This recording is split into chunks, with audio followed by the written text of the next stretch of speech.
అందరికీ నమస్కారం. మనం ఆంధ్రప్రదేశ్లో గత నెల రోజుల నుంచి వైసీపీ వాళ్ళ అరాచకాలు, కలియుగ దేవుడు శ్రీ వెంకటేశ్వర స్వామిని కూడా వీళ్ళు వదిలిపెట్టుకోకుండా వీళ్ళ నీచ రాజకీయాలకు వాడుకుంటున్నారు. మరీ దారుణంగా నిన్నైతే కౌన్సిల్లో వెంకటేశ్వర స్వామి చిత్రపటాలను తీసుకొని పోయి చెప్పులు వేసుకొని మన భారతదేశమే కాదు విదేశాల్లో కూడా వెంకటేశ్వర స్వామి అంటే పవిత్రత, భక్తి శ్రద్ధలతో అందరూ ఆయనను పూజిస్తూ ఉంటారు.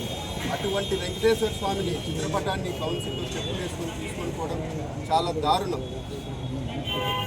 దాదాపు నెల రోజుల నుంచి కల్తీ నెయ్యి విషయంలో కూడా సిబిఐ ఛార్జ్షీట్లో స్పష్టంగా తెలియజేసినా కూడా ఏ విధంగా కల్తీ జరిగిందని, ఏదైతే సంస్థలు సరఫరా చేసినాయో పాలే సరఫరా చేయలేదు ఆ సంస్థల కంటే. అట్లయితే పాలే సరఫరా చేయనప్పుడు కల్తీ నెయ్యి ఎక్కడుందని వాళ్ళను దొంగ తిరుగు మాటలు మాట్లాడడం, ఏదైనా తప్పుని కప్పుపుచ్చుకునేటట్టు ఈరోజు వాళ్ళ స్టేట్మెంట్లు ఇస్తున్నారంటే ఈవెన్ వెంకటేశ్వర స్వామిని కూడా వాళ్ళు ఈ నీచ రాజకీయాలకు వాడుకుంటున్నారంటే చాలా దారుణం. కాబట్టి ఈరోజు ఆంధ్రప్రదేశ్ కానీ భారతదేశంలో కానీ ప్రతి ఒక్కరు గమనించాల.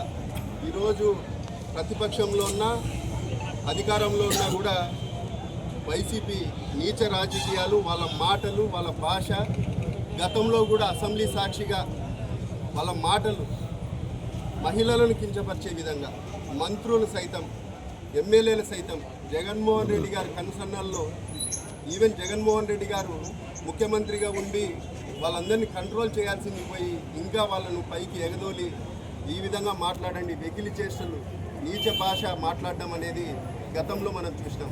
దాంతో భాగంగానే ఈరోజు వాళ్ళు 11 సీట్లకు పడిపోవడం జరిగింది. కానీ ఈరోజు కూడా కల్తీ నెయ్యి కానీ పరకామణి కేసులో కానీ ఏ విధంగా జగన్మోహన్ రెడ్డి గారు వాళ్ళ వైసీపీ హయాంలో జరిగిన కార్యక్రమాలను ఏ విధంగా వెనుకేసుకొస్తున్నారో మీరందరూ గమనిస్తూనే ఉన్నారు.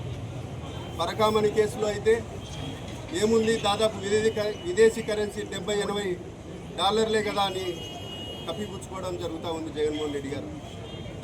ఈ సందర్భంగా ఒకటే తెలియజేయాలనుకుంటున్నాను. ఏదైనా ఒక స్టూడెంట్ ఒక పేపర్ లీక్ చేసి లేదా పాస్ అయినప్పుడు మిగతా 6 ప్రశ్నపత్రాలు కూడా అదే విధంగా చేసినట్టే కదా.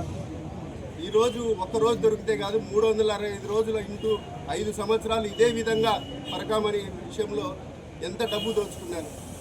తూతూ మంత్రంగా వాళ్ళ ఆస్తుల్ని టీటీడీకి రాయించడం, కొన్ని ఆస్తులు వైసీపీ నాయకులు కూడా రాయించుకోవడం జరిగింది. కాబట్టి ప్రజలందరూ గమనిస్తూ ఉన్నారు ఏ విధంగా తిరుమలను ఆదాయ వనరుగా మార్చుకొని ఈవెన్ దర్శన టికెట్లు కూడా తోకల్లలుగా ఇష్టం వచ్చినట్టు. అప్పన్న అయితే దాదాపు అతను ఎవరో ఏ హోదాలో ఇచ్చినాడో కూడా తెలీదు. దాదాపు ప్రతిరోజు 200 నుంచి 300 టికెట్లు స్పెషల్ దర్శనాలకు అప్పన్న ఇస్తూ వస్తున్నారు. ఈ విధంగా వెంకటేశ్వర స్వామిని వాడుకోవడం అంటే చాలా దారుణం. రాజకీయాల్లో ఉన్నప్పుడు ప్రతి మతాన్ని గౌరవించాలా.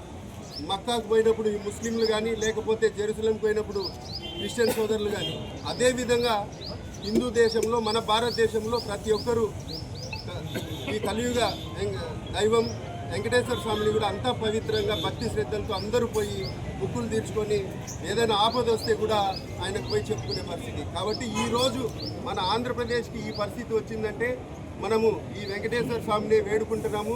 వీళ్లకు మంచి బుద్ధి ప్రసాదించాలా, లేదంటే మనం ఖచ్చితంగా వీళ్ళకు భవిష్యత్తులో కూడా మంచి బుద్ధి చెప్పాలని కూడా ఈ సందర్భంగా కోరుకుంటూ ప్రతి ఒక్కరూ ఈ విషయాలన్నీ ఖండించాలా.